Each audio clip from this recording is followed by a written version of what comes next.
When we wrote our person class, we also wrote a method called sayHello. It accepts a string value, and the method concatenates hello and then whatever value we pass to the method. So we could pass Jeremy, and our person object would say hello Jeremy, or we could pass Jeffrey. It would say hello Jeffrey. We could pass coffee maker, and it would say hello coffee maker. And that's not as crazy as it sounds. I say hello to my coffee maker every morning. But it does lend itself to some nonsensical things. But then again, at the same time, we do want to pass a string and have it greet whatever it is that we passed to that method. So the design is okay, but it could be a little better, because let's say that we wanted to say hello to another person object, and that makes perfect sense because people in the real world, we greet one another. So it would be nice if we could emulate that within our code. If we could say hello to another person object, and we can kind of do that. Well, we can do that, but in a roundabout way. We would have to concatenate the first name and the last name properties that we created yesterday. So just to give you an idea, let's create a variable. We'll call this greeting. And John is going to say hello to Jane. So Jane.firstname. Then we will concatenate a space. And then concatenate Jane's last name. And then let's write that to the console. And then we will run it, and we will say, hello, Jane Doe. So we can say hello to a person object. It just requires some extra code. And I guess that's okay if we only did it one time, but this is something that we may use over and over and over again. And if we are saying hello to other person objects, this could get a little redundant and a little tedious. So there's got to be a better way to do that, and there is with method overloading. Method overloading is a feature in C#, but it's an object-oriented programming concept. There are other object-oriented languages that allow you to overload methods as well. And to overload a method, you're basically writing a different version of an existing method.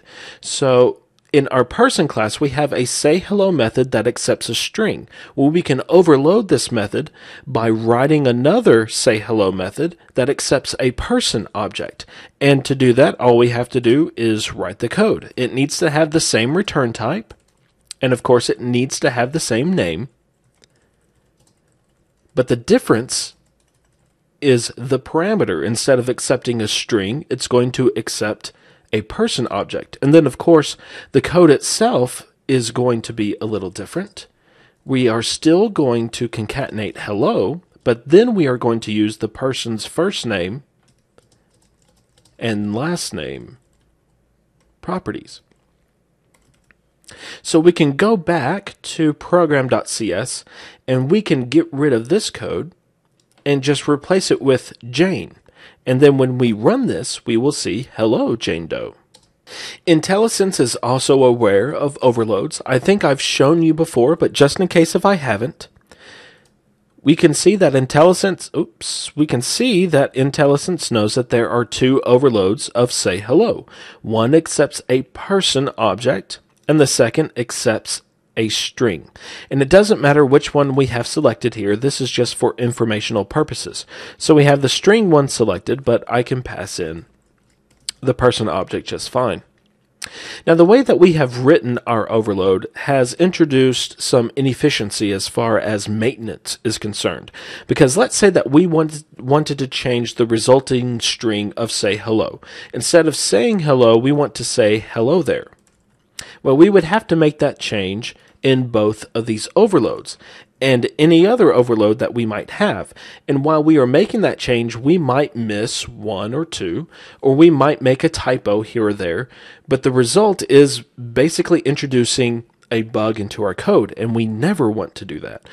And we can make our code more efficient as far as maintenance is concerned and less prone to bugs by using a feature of overloading, which is calling an overload from within another overload. And if that's clear as mud, hopefully this code will clear that up a bit. Basically, we are calling the string version of say hello. We are taking the first name and the last name, concatenating those together, and then that's getting passed to our string version of say hello. And this is kind of the most generic version. Everything can be whittled down to a string, basically. So it makes sense to have this kind of our master overload. There's really no such thing as a master. It's just something that I use whenever I'm writing overloads, is I have one master overload, one to rule them all. And then all of my other overloads call that overload, or they might call another overload that makes more sense. But I'm saying overload way too many times in that sentence. But the idea being, we have one overload that does all of the work, and then all of the other overloads call that one to basically make maintenance a whole lot easier. So now all we have to do is make one change, and then that change is reflected in both of the string and the person object versions of say hello. So as long as our methods have different parameter lists, which is what we call a method's signature, then that would be considered as an overload. So we have two overloads, one with a string and one with a person object. If we were going to create another method that had a string parameter, we would get an error. And it doesn't matter what the name of the parameter is, it's the data type of the parameter. So I've renamed name to foo. Other than that, it's the same thing. But Visual Studio isn't giving us an error. In fact, as far as Visual Studio is concerned, this is perfectly fine until we try to run our code. And then we get an error, and we can see a blue squiggly under this second say hello method. And if we look at the error message, it says that person already defines a method called say hello with the same parameter types. So it looks and sees this first method with a string parameter and says, okay, that's fine. Then it looks at this second say hello method with a string parameter and says, uh-oh, we already have one of those. So that's it. We can't have another one. Now we can have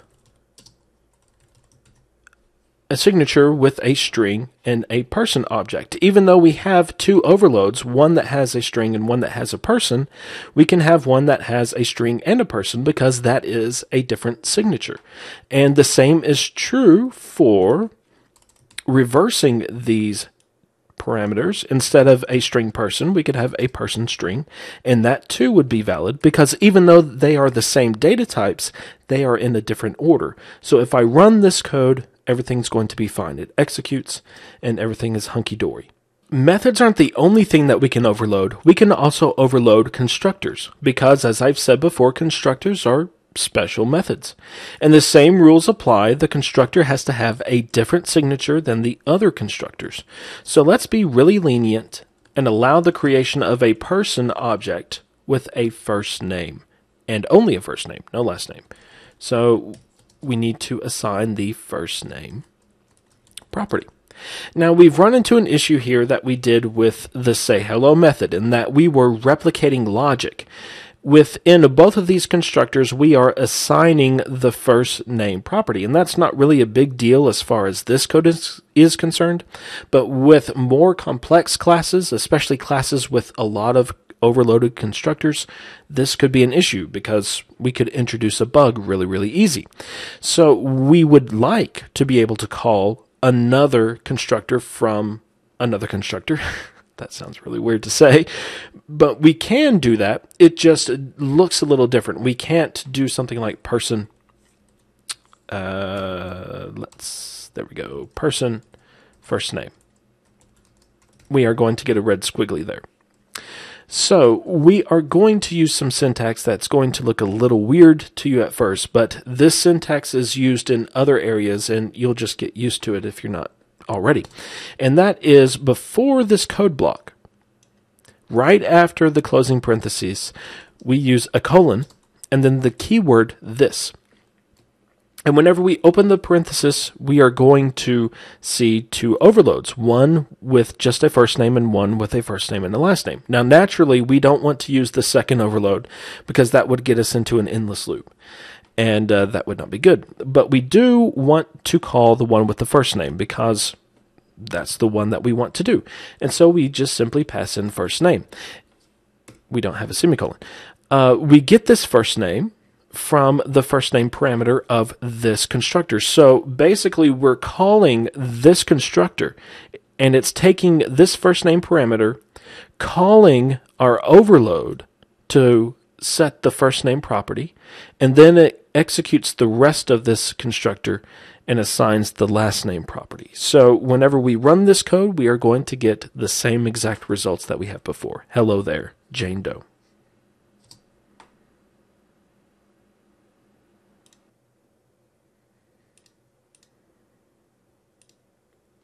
So overloads are a very nice feature. We have made our API more robust. We've allowed the creation of a person object with just a first name while still retaining the ability to create a person with a first name and last name.